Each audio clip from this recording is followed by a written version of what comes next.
In our last class, we learned how to classify our needs into short-term, medium-term, and long-term. However, what happens when you have conflicting needs?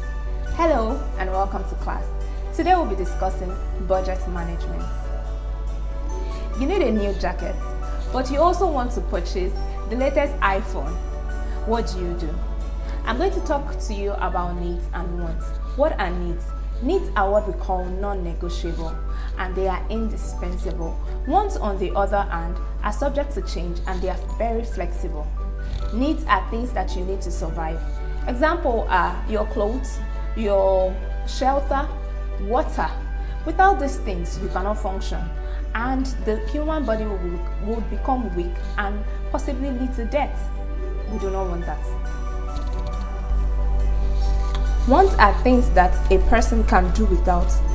They are not needed for survival. An example is a toy, an expensive show, or the most recent electronic gadget. Both needs and wants are purchased with money, and sometimes people confuse their needs with wants and spend too much money on their wants rather than on their needs. They do not have money to purchase their needs. A budget can help you figure out what you can afford. A budget is a list of your needs and your wants and the amount of money you have to purchase your needs and your wants. A budget helps you to stay true to your list, and it helps you to purchase your needs first before moving to your wants. If there is no money left in the budget after your needs have been taken care of, your wants would have to wait. An effective financial decision is achieved by creating a plan that outlines how to reach your money objective while defining what they are. You can manage your finances better with this assistance. Creating a budget can assist you in allocating your earnings towards saving, expenses, and debt repayments. Recognizing the contrast between what you need and what you want is essential for budgeting. Let us consider this scenario together. Maria received 500,000 naira from her grandparents for graduation. She has been wanting to buy a new watch and some new clothes before she heads off to school. However, she also needs to purchase a new trumpet that costs 1 million naira. Maria is pretty certain that if she continues to play the trumpet in the high school band, she can qualify for a big scholarship to university. Maria thinks if she uses her graduation money to buy a watch and clothes, she can save enough money for summer babysitting to buy the trumpet, but she is not sure. What should Maria? An effective financial decision is achieved by creating a plan that outlines how to reach your money objective by defining what they are. You can manage your finances better by this assistance. Creating a budget would assist you in allocating your earnings towards saving, expenses, and debt repayment. Recognizing the contrast between your needs versus what you want is essential in budgeting. Now let's consider this scenario.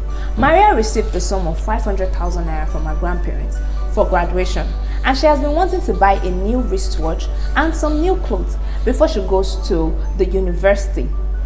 She also wants to buy a new trumpet that costs the sum of 1 million naira. Maria is sure that if she continues to play the trumpet in her high school band, she would be able to qualify for a scholarship in the university. Maria thinks if she uses the graduation money to buy the watch and the clothes, she can save enough money from summer babysitting to buy a trumpet, but she's not sure. What do you think Maria should do? First of all, let us identify Maria's wants. Let us then identify Maria's needs, and now let's give Maria a decision that would help her to make the right choice. If you think that Maria's needs is the trumpet, you are very correct. If you think Maria's wants are the wristwatch and the clothes, you are correct also. And if you will give Maria the decision to save the 500,000 naira and make money from summer babysitting to get a trumpet and then continue playing in the high school band in order to qualify for the scholarship, you are also correct. You need to consider your own necessities before thinking of setting money aside for what you desire. Not only does making a budget help you to manage your immediate expenses, It also assists in reaching your long-term financial objectives. You have to formulate financial objectives that align with your spending and savings preference to create an effective budget. You have to be thorough in considering all purchases that you may need to make and categorize them accordingly for easier decision making. Also, you have to specify how much money to spend, and you spend each month across different expense categories listed in the budget table. Remember, saving money is the primary objective of a budget, reaching your long-term financial objective. Your financial objective must align with your spending and savings preference to create an effective budget. You have to be thorough in considering all purchases that you may need to make and categorize them accordingly for easier decision making. And lastly, you have to specify how much money you plan to spend each month and across the different expense categories created in your budget list. Remember, saving money is the primary objective of a budget, and it starts by calculating your income. Thank you for coming to class, and see you in our next class. Bye.